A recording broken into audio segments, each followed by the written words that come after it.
Hey, what's up? This is Chosen, and we have got a topic to talk about here because, we're finally getting Blizzard to start addressing and talking about some of these things after about a month of mostly silence from them. And I haven't read this yet because I'm going to kind of react to it with you and give you my thoughts as I'm reading it, but I believe this is going to be in reference to an interview that happened with the LA Times where Blizzard kind of had some high-ranking people or someone high-ranked finally speak about Diablo Immortal and the monetization and some of the backlash and all that stuff. So let's go through and read this together. Let's get into it.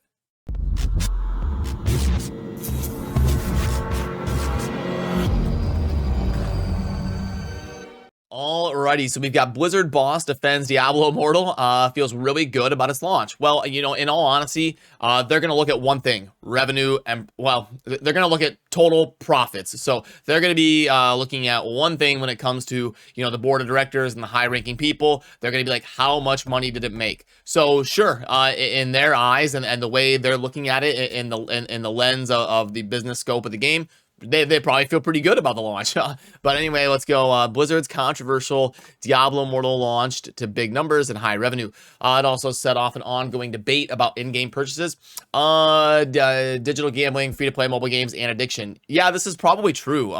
So I've been doing this for like 15 years at this point, and this might be the most mainstream that I've seen gaming monetization. We've definitely seen backlash of different games, from EA and stuff like that, that are really pay to win and get a lot of backlash. But in terms of like the Washington Post and different senators talking about stuff, this is probably the most mainstream it's ever gotten, in my opinion. But then it continues, the massive publisher has mostly remained silent amid the negative headlines and criticism, but in a new interview, Blizzard boss Mike Ibarra has defended the game's launch and its controversial monetization, citing high App Store reviews to claim that most players enjoy the game. Well, let's go ahead and pull up the App Store. I'm just curious what exactly the score is sitting at right now if I look on, I have an Apple device, so let's pull up Diablo Immortal. And let's go there. 4.5. 4.5 is not bad. You see a lot of games that'll come out at like 4.8, 4.9 though. But definitely not horrible. But honestly, you never know with these kind of things, and how many bots are flooding. I've seen all sorts of crazy operations, like review bomb operations. I know they have some measures in place to try and mitigate that, but I'd have to research a little bit more into that to know how accurate or how much to respect that number. But anyway, in yesterday's wide-ranging interview with the LA Times, yep, it is referring to that article, Blizzard president Mike Ibarra talked about numerous topics, including the many issues Blizzard faces as it navigates the fallout from last year's explosive lawsuit by the California Department of Fair Employment and Housing and ensuing flood of harassment and discrimination lawsuits directed at Activision Blizzard. All right, so he also talks about the company's most recent game, the mobile free-to-play action RPG spinoff, Diablo Immortal. While many have criticized the game's in-app purchases, low drop rates, and possibly exploitative mechanics, Ibarra defended the game, saying Blizzard built it so players could literally do 99.5% of everything in the game for free while getting a full Diablo experience. Sure, technically speaking, like from a lawyer standpoint or something, that's probably true. It's not like you have to pay a monthly fee to access the market, to trade things, or you have to spend money to access the campaign or the Shadow War. But is that number fair? No, of course not. But I guess, in a legal sense, sure, it's not like you have to pay money to enter a certain zone or something. The monetization comes in at the end of the game. The philosophy was always to lead with great gameplay and make sure that hundreds of millions of people can go through the whole campaign without any cost. Hundreds of millions. I think they're still in the single digits in terms of millions of players. But hey, I hope it gets to hundreds of millions of players. From that standpoint, I feel really good about it as an introduction to Diablo. Okay, so the problem is here. The problem is, these people that are more business oriented, they don't view it the same as gamers. So what the point he's making here is everyone can play the campaign. Everybody can play through the story for free. Millions of people can do that without spending a penny. And that's true. There is no lie there. You can play the campaign for free, and you can get through it, and you can get strong enough gear, and you can get a strong enough character to beat the campaign completely for free. But in a gamer's standpoint, that's not the game. The game is the end game. The game is the community and the grind and what comes after hitting the max level. In a gamer's mindset, the campaign is the tutorial. It's literally the tutorial. Like we smash the campaign in a day or two, and then we start playing the game for real. He's viewing it from the standpoint of the real game is the campaign, and everything after that is just a bonus. So that is the massive disconnect between the business side of things and how they view it, and how Diablo community hardcore players that are fans of the franchise view it. So Ibarra also told the LA Times that he and others at the company are all well aware of the online complaints and concerns. I mean, you would have to literally lock yourself in a closet to not know the backlash. Like I said, it's one of the most mainstream things I've ever seen, and I've been doing this for a really long time. But he still defended the mobile ARPG by pointing towards its high rating on the App Store.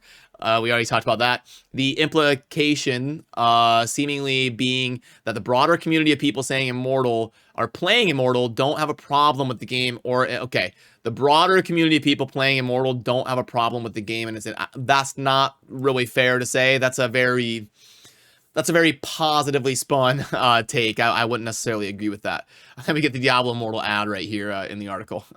Okay, so according to the LA Times, Blizzard explained in a follow-up email that the vast majority of players are not spending money on the game. That's probably true. A lot of the ways that these games work is 90% of the revenue comes from 1% of the players. So I absolutely believe that the vast majority are not spending money, but wouldn't share any specific details. Yeah, it's very rare that we get concrete numbers in terms of Blizzard. We don't have like the Steam data where we can see concurrent players and stuff like that. Ibarra seems to suggest that that's a failure and not a bug, but let's be clear.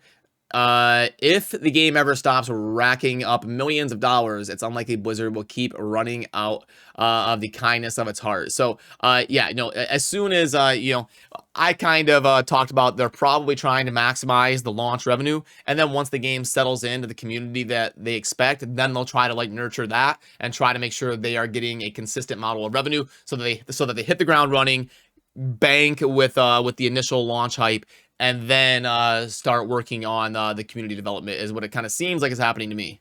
Of course, while many players, myself included, continue to play and enjoy Diablo Immortal, there is no denying that it is possible to spend a lot of money on it. Well, that's for sure. If you wish to reach the top of leaderboards and or max out your character's gear or stats.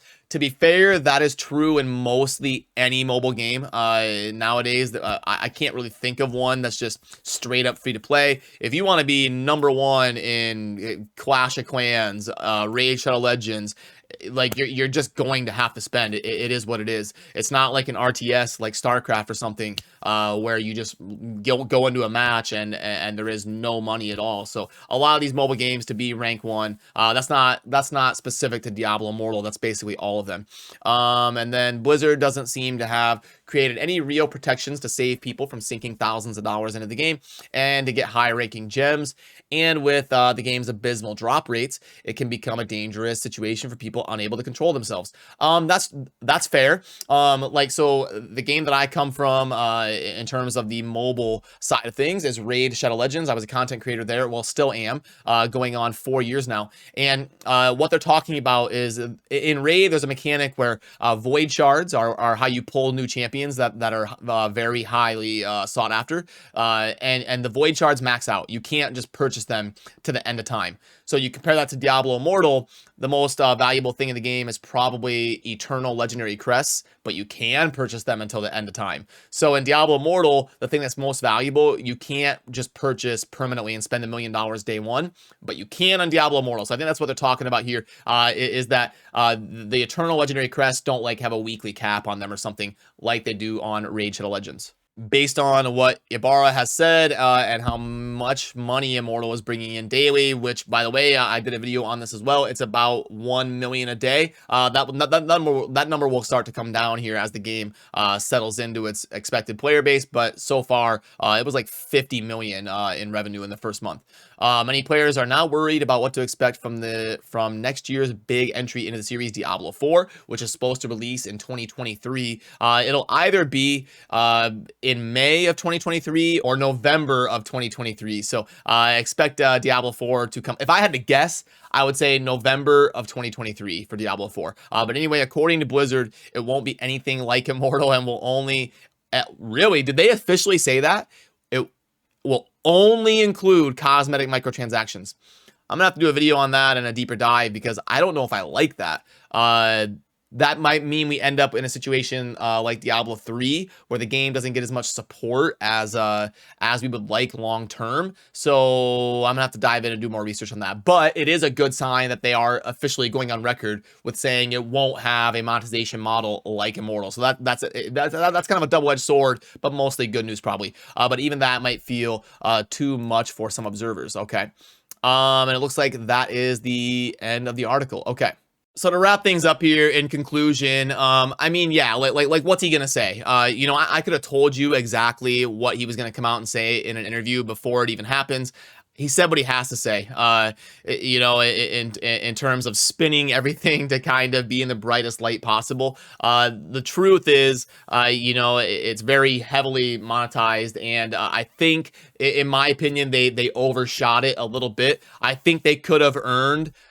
I think they could have earned 75 to 80% as much revenue while also maintaining a healthier community long term, and then cashing out a little bit more on the back end compared to their YOLO in month 1. But that'll be to be determined. We'll have to see how the game does long term, and if this heavy month 1 revenue YOLO ends up hurting them or not. We really can't know as of right now, but it's interesting to see their perspective and how they are kind of viewing it so far. So let me know what you think down below in the comments, and don't forget to subscribe on your way out, because I'll be covering everything you need to know about news surrounding Diablo Immortal and the Diablo community in general. So that'll do it for me on this one. As always, thanks for watching. Have a good rest of your day.